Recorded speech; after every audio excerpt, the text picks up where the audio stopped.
Hey, Andrew here for mynexttablet.com. Today with an unboxing of the new Samsung Galaxy Tab S7 FE. Let's get started. Alright, let's start the unboxing of the Samsung Galaxy Tab S7 FE, which is available in Europe right now. In Germany, that's why I got it. I paid 649 euros for the 5G version, and the Wi-Fi versions cost 549 euros.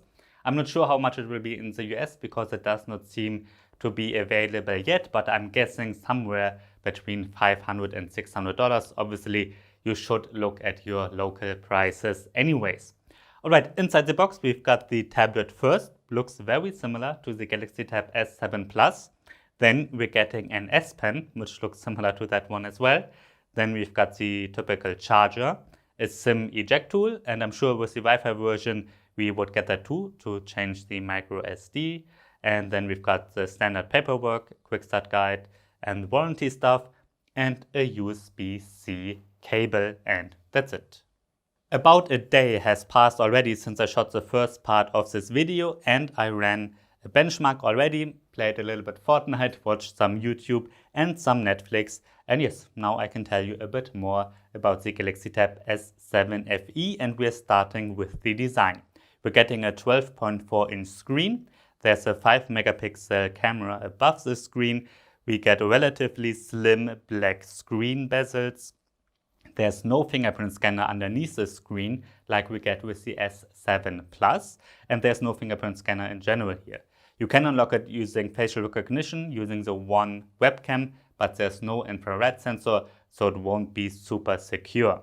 On the back, we get a metal body, a full metal body. It looks very high-end and again very similar to the Galaxy Tab S7 Plus. It's 6.3 millimeters thin and weighs 608 grams. There's an 8-megapixel camera on the back, the Samsung logo, and there's one thing missing compared to the S7 Plus, and that is the little drawing for the S Pen where you put the S Pen. But you can still put the S Pen here. However, the S Pen does not get charged because it just does not support the Bluetooth gestures that the S7 series otherwise supports. They are not that important, the Bluetooth gestures, so I don't miss them at all. But you can also put the S Pen on the side here.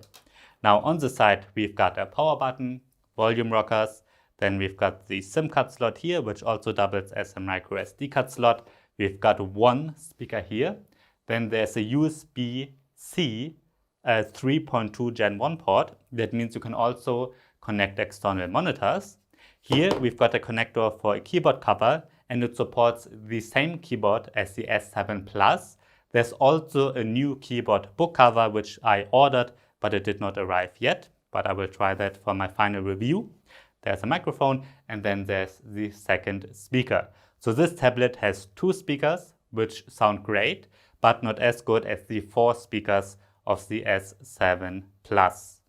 Now let's check out the screen. This is a 12.4-inch LCD panel. So it's not an AMOLED like the S7 Plus has, but it's a pretty good LCD. It's relatively bright, colors look fine, the contrast is good, but of course not as high as on an AMOLED panel, and the same goes for the saturation. However, it is very sharp with 2560 by 1600 pixels, so text and icons, they do look very sharp, and yeah, I think it's a pretty nice display. You can watch Netflix with HD resolution. It does have a wideband level of L1, not all tablets do, but you can't watch it with HDR because that seems to be possible with AMOLED screens only.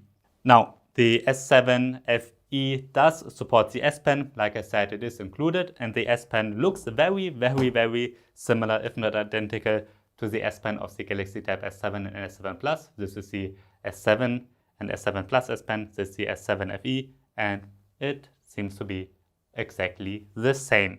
It is included, so you don't have to pay extra, and it is very well supported on the software side. In fact, it supports pretty much all the pen features as the standard S7 series does, including the so-called air commands, where you can quickly start a new note, take a screenshot and annotate it. And they're very interesting features that you should check out in more detail when you're getting this tablet. I'm quickly showing you how to start a new note. You just select that, and then a new note in Samsung Notes gets started, and then you can start to write. And there are some additional interesting features. For instance, you can adjust the transparency of this note, which is always useful, for example, when you're watching a lecture and you want to take notes for your lecture, which you might do with homeschooling and so on right now. So yeah, that's just one feature.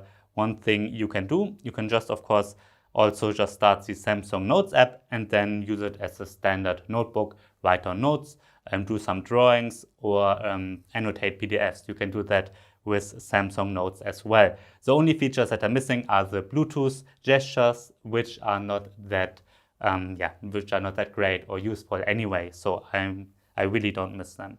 Inside the Galaxy Tab S7 FE runs a Qualcomm Snapdragon 750G processor with 4GB or 6GB of RAM and a 64 or 128GB internal storage. You can get it with Wi-Fi only or with Wi-Fi plus 5G.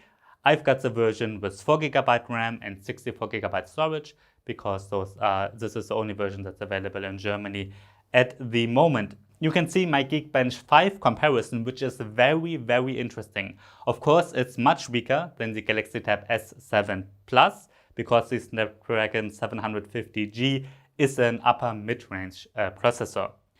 It is also a bit faster than the Galaxy Tab S6 Lite, at least if you're looking at the CPU performance. But the graphics performance of the S6 Lite is a little bit better. The performance is also better than the Lenovo Tab P11 Pro, which is interesting to compare because those are two tablets that compete with each other. So one alternative to the S7 FE certainly is the Lenovo Tab P11 Pro. I've got a review of that one online already as well. I did play Fortnite with this tablet already, and as you can see, it runs fine. You can play it with settings at medium, graphics settings set to medium, and the 3D resolution, I have it here for 100%. I did see some little stuttering, so it might be better to set the 3D resolution to 75% or so, but it is a decent Fortnite tablet. You can play it, certainly, as you can see here, but of course not with high settings. Like on the S7 Plus, you can play it with epic graphic settings, which you can't even choose here. Now let's check out the software. Samsung is shipping the S7 FE running Android 11. Let's quickly check that here. Software information, and there we go, Android 11. And on top runs the One UI in version 3.1. That's the own interface from Samsung, which customizes Android quite a bit. Everything looks a bit different than standard vanilla Android. There are many apps pre-installed. The Samsung apps like PenUp, which is kind of drawing app, and SmartThings, Bixby, and so on is pre-installed. All the Google stuff is pre-installed. Some Microsoft apps as well. Also Netflix and Spotify, YouTube Music, and of course Samsung's own browser. I did install here Fortnite on my own. The same goes for Geekbench 5, of course. Now, I do like the customizations that Samsung gives us, because among those are the S Pen features, which I showed you already. And a lot of those features can be very useful if you want to use the S Pen a lot. Another feature that the S7 FE does support, which many cheaper Samsung tablets do not, is the Samsung DeX mode, which is a desktop mode. That means you can connect the S7 FE to a monitor or even a TV or something, and then kind of use it like a desktop computer. Or you're getting a keyboard cover, and then you can use it like a laptop. You can open apps in free floating windows and really use this a bit like a desktop machine that works surprisingly well, especially if you want to really get some work done with Microsoft Office, maybe browse the web in Google Chrome and have a YouTube video running in the background. That does work. Let me quickly open YouTube here. And yeah, that does work fine. All right, I have to start my real review now. And this is only a first impression, and my first impressions are pretty good. I like the design of the Galaxy Tab S7 FE. The screen is fine, the speakers are fine, the performance is fine. The S Pen works great, just as it does with the S7 Plus. And overall, this is a bit of a light version of the Galaxy Tab S7 Plus. The performance is weaker, the screen is a bit weaker, the build quality is very similar, but we're missing some premium features like a fingerprint scanner, just 2 speakers instead of 4. So this is a bit of a downgrade, but that's actually a good thing because many want a bigger tablet that's a bit cheaper.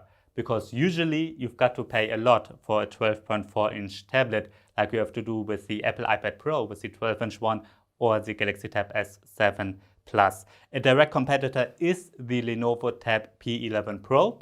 So watch my review of that one and I will compare them in a future video as well. If you have any questions, please write them down below because I will certainly look at them before I publish my review, and maybe there's something you want me to try, and then I will see that I try that. Alright, so first impressions are pretty good, but of course you have to compare prices since the S7 Plus is out for almost a year already. There might be some deals and so on, so you really should compare prices. And again, also compare them a bit with the Lenovo Tab P11 Pro. Alright, that's my unboxing of the Samsung Galaxy Tab S7 FE. Subscribe to this channel because I've got lots more videos lined up. For instance, comparisons between Samsung's and Lenovo's and Apple tablets, as well as reviews of the new Amazon Fire HD 10 generation, the Galaxy Tab A7 Lite, and of course, the new Asus Chromebook detachable tablet. I'm NJ from mynexttablet.com. Thanks for watching and see you next time.